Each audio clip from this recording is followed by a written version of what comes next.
Hello and welcome back to all dear student, welcome to career planet. मेरा नाम शैली Gurwani. Chapter हम पढ़ रहे हैं परमाणु संरचना। तो परमाणु संरचना की पिछली क्लासेस में हमने कैथोड रे डिस्कवरी, इलेक्ट्रॉन की खोज, एनोड रे एक्सपेरिमेंट, प्रोटॉन की खोज डिस्कस कर लिया था। अब अच्छे से क्लियर है। मैंने कहा था एक बार ही पढ़ना है, पर कहानी सारी शुरू से पता होनी चाहिए।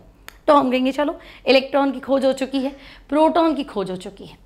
अब जब मैंने आपको एनोड रे एक्सपेरिमेंट सिखाया था तो मैंने आपको कहा था विसर्जन नलिका में अगर आप गैस बदलोगे तो एनोड रे की प्रॉपर्टीज चेंज हो जाएगी। Properties in the sense specific charge, विशिष्ट आवेश जो है वो बदल जाएगा। तो हमने कहा भाई ई बाय एम का अधिकतम मान कहाँ से मिलेगा? तो हम कहेंगे ई बाय एम का अधिकतम मान आपको मिलेगा जब आप विसर्जन नलिका में हाइड्रोजन गैस भरते हैं, है ना। अगर आप विसर्जन नलिका में हाइड्रोजन गैस भरते हैं तो आपको ई बाय एम का अधिकतम मान प्राप्त होगा। क्यों? तो हम कहेंगे देखो हाइड्रोजन का मास मिनिमम, और वैसे भी एनोड रेज में गैस जो फिल करते हैं ना उसको आयोनाइज करने की, आयनीकरण करने की क्षमता होती। मैंने कहा था कैथोड रे मतलब तो इलेक्ट्रॉन चल रहे हैं, लेकिन एनोड रे मतलब प्रोटॉन नहीं चल रहे। एनोड रे मतलब धन आवेशित गैस या परमाणु चल रहे हैं। यानी हाइड्रोजन भर दिया ना तो पहले हाइड्रोजन टूटा है HH और उसके बाद H+H+ और वो H+ चल रहा है, ठीक है। वो H+ एक्चुअली प्रोटॉन ही तो है। तो जब मैंने विसर्जन नलिका में हाइड्रोजन गैस भरी और एक्सपेरिमेंट का ई बाय एम फाइंड किया तो वो एक्चुअली प्रोटॉन का था। तो हम कहेंगे कि भी सबसे हल्का धनायन जो है वो H+ है और उसको हमने कंसिडर किया है प्रोटॉन, और उसका मास, उसका द्रव्यमान कितना है? तो हम कहेंगे 1 यूनिफाइड मास। इस तरह से हमने ये सब पढ़ लिया कि भाई चलो इलेक्ट्रॉन खोज हो गया, प्रोटॉन खोज हो गया। प्रोटॉन की खोज हुई जब हमने हाइड्रोजन गैस फिल करी।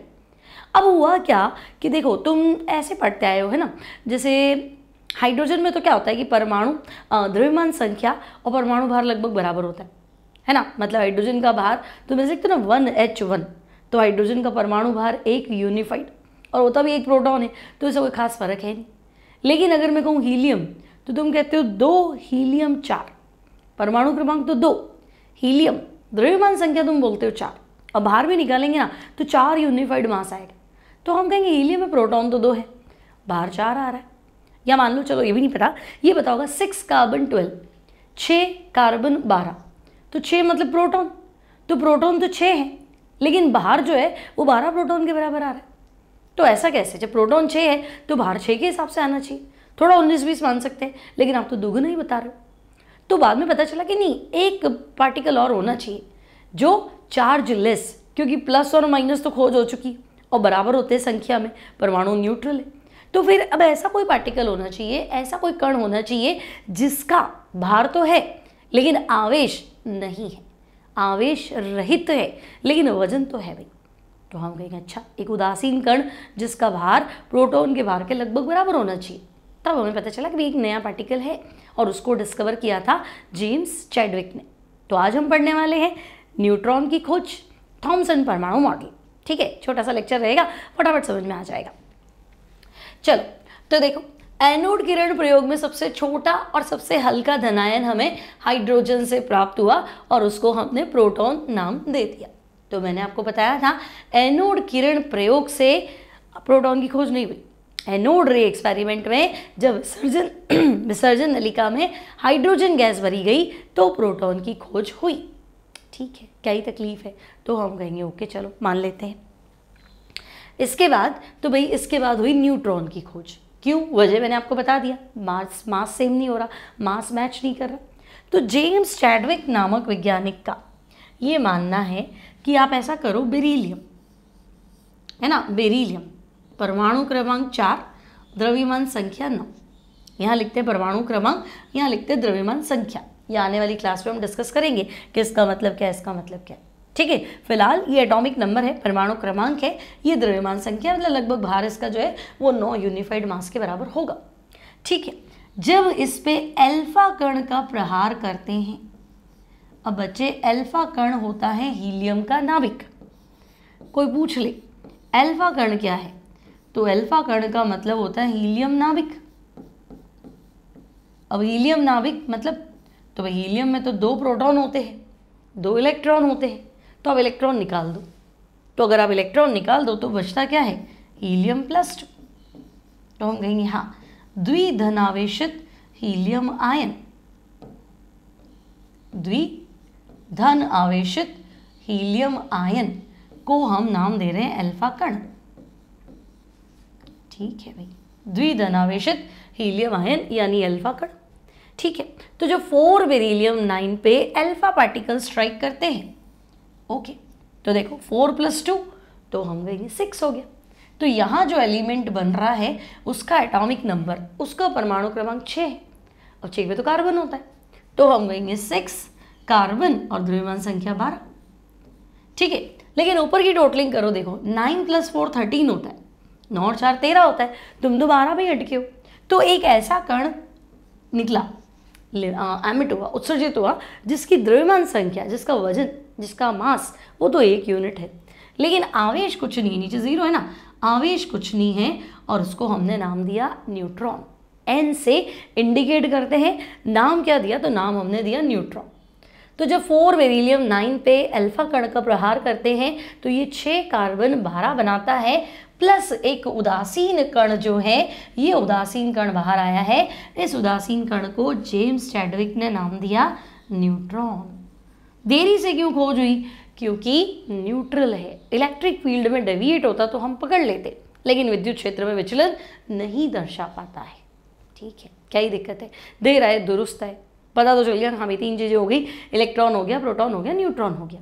ठीक है, देन तो देखो सभी परमाणु, न्यूट्रॉन की डिस्कवरी के लिए क्या है आपके पास कि सारे आइटम, हाइड्रोजन को छोड़ दो, तो देखो हाइड्रोजन में मैंने तुम्हें अभी बताया 1H1 परमाणु क्रमांक 1 है, द्रव्यमान संख्या भी 1 है।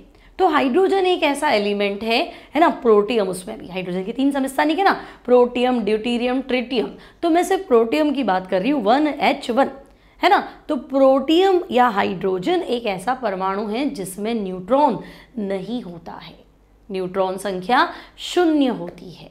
ठीक है, तो हम कहेंगे हाइड्रोजन के अलावा है ना सभी परमाणुओं का परमाणु भार उनके परमाणु क्रमांक से ज़्यादा होता है।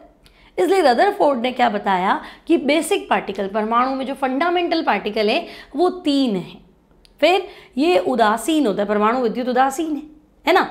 अब न्यूट्रॉन की अगर हम बात करें तो न्यूट्रॉन का द्रव्यमान, अच्छा न्यूट्रॉन उदासीन होता है तथा इसका द्रव्यमान प्रोटॉन के लगभग बराबर है। अब विद्युत उदासीन होने के कारण इसका नाम न्यूट्रॉन रखा गया, लेकिन खोज किसने की, तो हम कहेंगे न्यूट्रॉन की खोज की है जेम्स चैडविक ने, है ना। जेम्स चैडविक ने बेरिलियम पर अल्फा कणों का स्ट्राइक, बौछार की तथा विद्युत व चुंबकीय उदासीन विकिरण जो है वो प्राप्त की। ठीक है ना। अब देखो नाभिकीय अभिक्रिया तो मैंने आपको बताई थी, 4 beryllium 9 alpha particle 2 helium 4, answer है 6 कार्बन 12 + 0 N1। तो भाई न्यूट्रॉन भी एक फंडामेंटल पार्टिकल है। अब न्यूट्रॉन का जो द्रव्यमान है वो है 1.675 इंटू 10⁻⁻24 ग्राम्स। प्रोटॉन से हल्का सा भारी है न्यूट्रॉन, प्रोटॉन था 1.673, न्यूट्रॉन है 1.675 इंटू 10⁻⁻24 ग्राम, उसमें कोई दिक्कत नहीं है। ठीक है, अब उसको हम एग्जैक्टली 1 AMU या 1 यूनिफाइड के बराबर मानते हैं। ठीक है, लगभग प्रोटॉन के बराबर है, आवेश इसके ऊपर कोई है नहीं। ठीक है, तो मेरे पास तीनों फंडामेंटल पार्टिकल आ गए, है ना। हमारे पास प्रोटॉन भी आ गया, न्यूट्रॉन भी आ गया और इलेक्ट्रॉन भी आ गया। तो देखो इलेक्ट्रॉन का सिंबल E, प्रोटॉन का P, न्यूट्रॉन का N। तो जब मैं E लिखूं मतलब इलेक्ट्रॉन, प्रोटॉन लिखूं तो मुझे प्लस लिखने की जरूरत नहीं है, P मतलब प्रोटॉन और प्रोटॉन मतलब प्लस, और न्यूट्रॉन लिखूं तो N। ठीक है, अब इलेक्ट्रॉन का चार्ज तो बच्चे नेगेटिव, प्रोटॉन का चार्ज तो पॉजिटिव, लेकिन होता बराबर है। ये भी 1.6 इंटू 10⁻⁻19 कूलम्स और ये भी 1.6 इंटू 10⁻⁻19 कूलम। अब एग्जैक्ट पूछे तो 1.602176 और ये भी इतना ही, उससे कोई फर्क नहीं पड़ेगा, 1.6 याद रख लेंगे चल जाएगा। ठीक है, 10⁻⁻19 कूलम। और न्यूट्रॉन तो भाई न्यूट्रॉन तो न्यूट्रल है ना, उदासीन है। ठीक है, तो प्रोटॉन +1 है ना, 1 कूलम, मतलब ये इतने कूलम को हम क्या मान लेते हैं, एक चार्ज मान लेते हैं, -1 सबसे छोटी इकाई, फिर इसको हम +1 मान लेते हैं, और न्यूट्रॉन तो है वो उदासीन हो गया। अब इलेक्ट्रॉन का द्रव्यमान, तो इलेक्ट्रॉन कितना है 9.1 इंटू 10⁻31 ग्राम्स। प्रोटॉन, तो प्रोटॉन था 1.673 ले लेते हैं, और न्यूट्रॉन तो 1.675 ले लेते हैं, क्योंकि 4 9 है ना तो 5 कर देते। इनटू, तो 10⁻⁻27 किलोग्राम और 24 ग्राम्स है। ठीक है, अब यूनिफाइड मास जो है वो प्रोटॉन का हमने बताया था 1, न्यूट्रॉन का भी 1। लमसम देखो तो प्रोटॉन का 1.007 और न्यूट्रॉन का 1.008, हल्का सा ज़्यादा भारी होता ही है ना। और ये तो मैंने आपको बताया था इसका 1840वां भाग, तो 0.00054 यूनिफाइड मास में, है ना। तो आपके लिए नई चीज़ ये है कि भाई इलेक्ट्रॉन का यूनिफाइड मास, इलेक्ट्रॉन का द्रव्यमान यू में बताओ, यूनिफाइड मास बताओ, तो ये है 0.0054 यूनिफाइड मास। ठीक है, अब इसको हम इतना गिनते नहीं, हम तो छोटे से छोटा द्रव्यमान भी क्या गिनते हैं, 1 यूनिफाइड, तो आप उससे बहुत छोटे की बात कर रहे हो तो हम कहेंगे जान दो, नेग्लेक्ट कर लो, तो उसको हम लमसम 0 मान लेते हैं। और प्रोटॉन और न्यूट्रॉन के द्रव्यमान को हम 1 यूनिफाइड मास, 1 इकाई मान लेते हैं। सिंपल है। तो न्यूट्रॉन की खोज में भी कुछ खास है नहीं, आपको इक्वेशन पता होनी चाहिए, साइंटिस्ट का नाम पता होना चाहिए, काम बन जाएगा। ठीक है, अब आता है भाई एटॉमिक मॉडल, परमाणुवीय मॉडल, है ना, परमाणुवीय मॉडल। अब परमाणुवीय मॉडल से क्या कहना चाह रहा है, तो देखो परमाणुवीय मॉडल, एटॉमिक मॉडल, भाई आपने ना एटम की खोज तो कर ली, मतलब एटम की खोज क्या, एटम के फंडामेंटल पार्टिकल की खोज कर ली, आपको पता है ये इलेक्ट्रॉन है, ये प्रोटॉन है, ये न्यूट्रॉन है, विद्युत क्षेत्र में ये प्रकृति है, चुंबकीय क्षेत्र में ये प्रकृति है ना, इस तरीके से हम इनको ऑब्जर्व कर सकते हैं। ठीक है, अब प्रॉब्लम क्या है कि भाई आपको एटम कहाँ मिल रहा है, एग्जिस्टिंग फॉर्म तो मॉलिक्यूल है ना, अगर मैं कहूँ कि ऑक्सीजन गैस का सिलेंडर, तो तुम मानोगे ना O2 है, O थोड़ा ना, ऑक्सीजन सिलेंडर क्या होता है O2, हाइड्रोजन गैस भर दो H2। तो आप देख रहे हो परमाणु संयोग करके अणु बनाते हैं, ये तो बहुत पहले से पता था, परमाणु संयोग करके क्या बना रहे, अणु बना रहे। फिर परमाणु, अलग अलग परमाणु हैं तो उनके भौतिक गुण अलग अलग है और रासायनिक गुण भी क्या है, अलग अलग है ना। बगैर ऑक्सीजन तो तुम कहोगे जलाने में सहायक है, हाइड्रोजन तो खुद ही जलने लग जाती है, ठीक है, CO2 तो गैस आग बुझा देती, तो हम कहेंगे केमिकल प्रॉपर्टी, फिजिकल प्रॉपर्टी अलग अलग आ रही है, भौतिक गुण तो अलग अलग है, कोई जलने में सहायक है ना, और कोई जलाने में सहायक है, कोई जलाने में सहायक ही नहीं है, बुझा ही देती आग, तो अलग अलग चीज़ें हैं।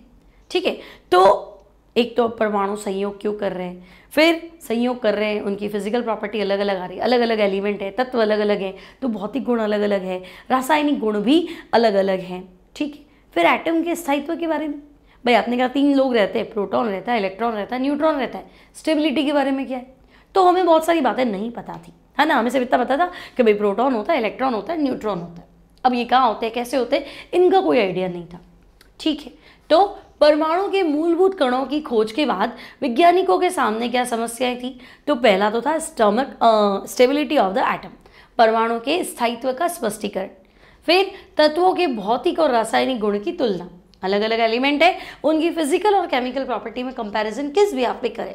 ठीक है, या फिर परमाणुओं द्वारा अवशोषित और उत्सर्जित विकिरण की उत्पत्ति और प्रकृति को समझाना। अब ये आगे एक टॉपिक पढ़ेंगे, इलेक्ट्रोमैग्नेटिक रेडिएशन, कि फोटोन अवशोषित हुआ, वापस छोड़ दिया, इलेक्ट्रॉन जंप कर रहा है ना, तो इलेक्ट्रोमैग्नेटिक रेडिएशन, जैसे आपने पढ़ा था, इलेक्ट्रॉन जब टंगस्टन से टकराया तो मतलब कैथोड रे टंगस्टन से टकराई तो कैथोड रे ना एक्सरे बना लेती, तो ये सब क्या हो रहा है, तो इलेक्ट्रोमैग्नेटिक रेडिएशंस की जानकारी, तो ये सब के लिए मुझे एटम का स्ट्रक्चर तो चाहिए।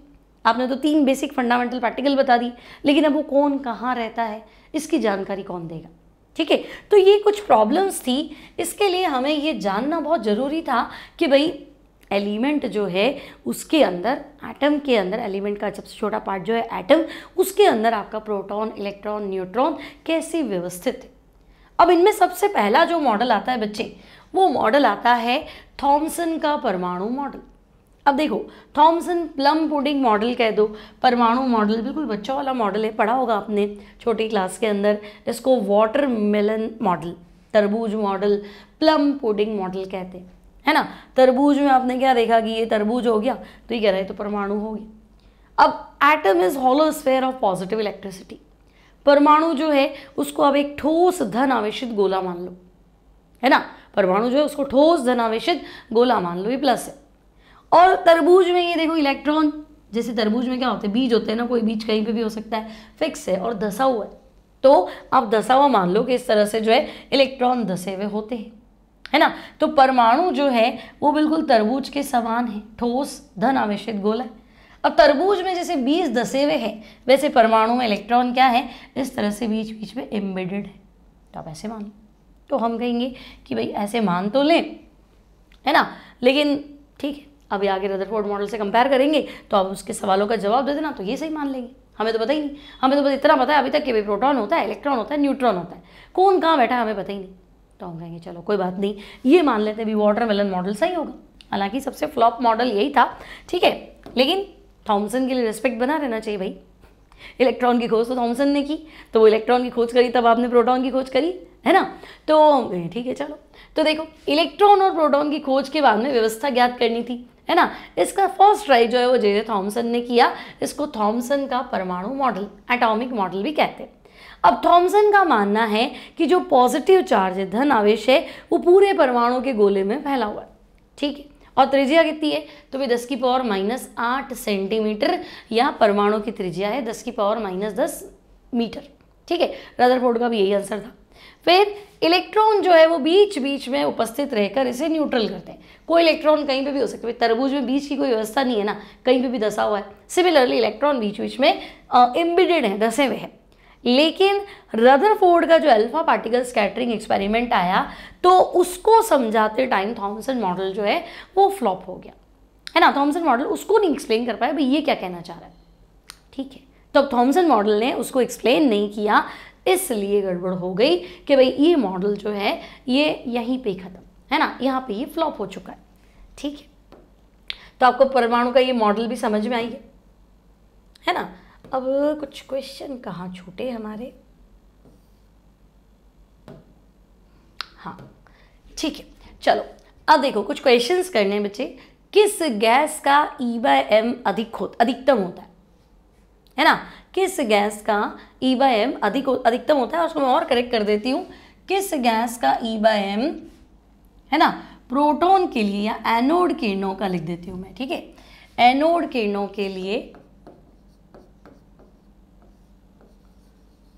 या एनोड किरण प्रयोग में, ठीक है। अब तो तुम्हारे पास है आंसर, किस गैस का E/m क्या है, अधिकतम है। क्योंकि तुम्हें लगेगा कि कैथोड रे एक्सपेरिमेंट तो कुछ ही भर दो, E/m तो सेम आया था, तो वैसे तो तुम वैसे ही समझ जाओ भाई वहाँ तो सेम आया था, तुम पूछते ही क्यों, जहाँ डिफरेंट है वहीं की तो बात कर रहे।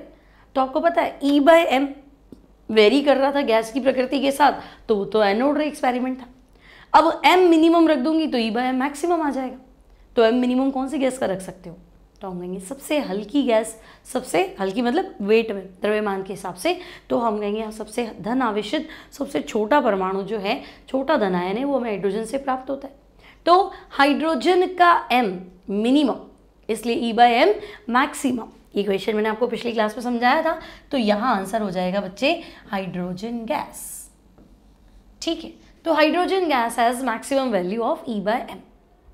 नाउ स्टूडेंट्स हमारे पास क्वेश्चन है, इलेक्ट्रॉन, प्रोटॉन और न्यूट्रॉन के विशिष्ट आवेश को घटते क्रम में लिखिए। अब मेरे पास एक तो इलेक्ट्रॉन है, फिर प्रोटॉन है और फिर न्यूट्रॉन है, ठीक है। तो देखो E/m समझाना है, ठीक है। अब देखो अगर मैं बात करूं इलेक्ट्रॉन, तो इलेक्ट्रॉन का m तो मिनिमम है, या m क्या है, नगण्य है, जीरो तो नहीं मानेंगे, है तो सही ना, 0.0005 U यूनिफाइड, लगभग हम जीरो मानते हैं, पर एग्जैक्ट नहीं, जीरो का भाग लगा दो अनंत, ऐसा नहीं है।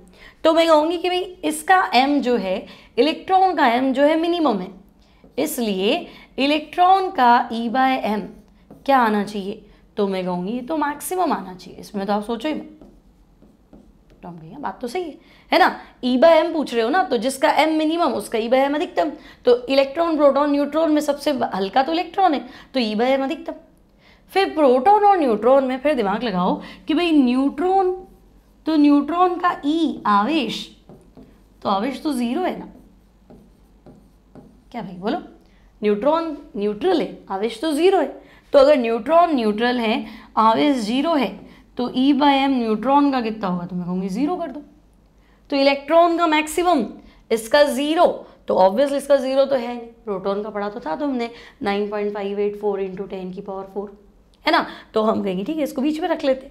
तो हमारा जो आंसर बनेगा वो क्या बनेगा, E/m का क्रम पूछा ना, तो E/m सर्वाधिक होगा इलेक्ट्रॉन, फिर E/m माना जाएगा किसका, प्रोटॉन, और 0 E/m किसका होगा, तो हम कहेंगे न्यूट्रॉन। तीसरी बात है, ठीक है, सर्वाधिक E/m विशिष्ट आवेश, E/m मतलब विशिष्ट आवेश है ना, इलेक्ट्रॉन फिर प्रोटॉन फिर न्यूट्रॉन, सिंपल है। आगे देखते हैं, नेक्स्ट देखो, एनोड किरणों की गति कैथोड किरणों से डैश होती है। तो भाई कैथोड किरणें चल रही है मतलब इलेक्ट्रॉन चल रहा है, और एनोड किरणें चल रही है मतलब प्रोटॉन चल रहा है नहीं। अगर हाइड्रोजन गैस भरते हैं तो प्रोटॉन चल रहा है, अदरवाइज धन आवेशित गैसीय आयन चलते हैं। तो ऑब्वियस इलेक्ट्रॉन से तो भारी है हर चीज़, सबसे हल्का इलेक्ट्रॉन है, तो जो हल्का है वो तेज चलेगा और जो भारी है वो थोड़ा धीमे चलेगा। तो भाई एनोड किरणें धीमी गति से चलेंगी, तो एनोड किरणों की गति कैथोड किरणों से तो हम कहेंगे कम होती है, स्पीड जो है इनकी स्लो होती है। देन बच्चे E/m का ऑर्डर बताना है, इलेक्ट्रॉन, प्रोटॉन, न्यूट्रॉन, मेसॉन और अल्फा कण। तो हम कहेंगे कि E/m अधिकतम, तो अधिकतम तो मुझे पता है इलेक्ट्रॉन, अभी थोड़ी देर पहले बताया था, है ना, कि भाई इलेक्ट्रॉन का मास न्यूनतम, इलेक्ट्रॉन का m क्या होता है, न्यूनतम, इसलिए इलेक्ट्रॉन का E/m अधिकतम, तो यहाँ तो ये सेट हुआ। और न्यूट्रॉन का E/m 0, ये भी अभी बताया था, तो बाकी किसी का 0 तो नहीं होगा क्योंकि सबका कुछ ना कुछ आवेश है ही सही, सबका द्रव्यमान है, तो 0 वाली तो बात नहीं है। तो न्यूट्रॉन लास्ट में, मान लो 4 ऑप्शन वाला क्वेश्चन है तो ऐसे करना जिसमें इलेक्ट्रॉन अधिकतम हो और न्यूट्रॉन तुम कहोगे न्यूनतम हो, लास्ट में हो, ठीक है। अब मेसॉन, अब देखो और भी है ना, नॉन फंडामेंटल पार्टिकल भी है, मूलभूत कण तो 3 ही होते हैं, प्रोटॉन, इलेक्ट्रॉन, न्यूट्रॉन, लेकिन नॉन फंडामेंटल पार्टिकल, परमाणु की अमूलभूत कण, उसमें तुम्हें मेसॉन भी मिलेगा, पॉजिट्रॉन भी मिलेगा, एंटी प्रोटॉन भी मिलेगा, न्यूट्रिनो भी मिलेगा, एंटी न्यूट्रिनो भी मिलेगा, ये सारे नॉन फंडामेंटल पार्टिकल्स है। फिलहाल मेसॉन की बात करें तो भाई मेसॉन जो है इसका द्रव्यमान इलेक्ट्रॉन के द्रव्यमान का 200 गुना होता है। जब बताऊंगी तब भी याद करना है, अभी भी याद करना है। तो हम कहेंगे चलो एक लाइन याद कर लेते हैं, क्या यहाँ लिख दूँ मैं, मेसॉन, पाई से डिनोट करते हैं इसको, ठीक है। मेसॉन का द्रव्यमान इलेक्ट्रॉन के द्रव्यमान का 200 गुना होता है। मेसॉन का द्रव्यमान इलेक्ट्रॉन के द्रव्यमान का 200 गुना होता है।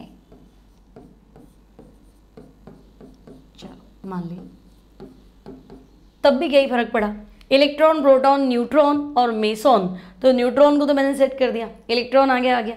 अब मुझे पता है प्रोटॉन तो इलेक्ट्रॉन से 2000 ज़्यादा भारी।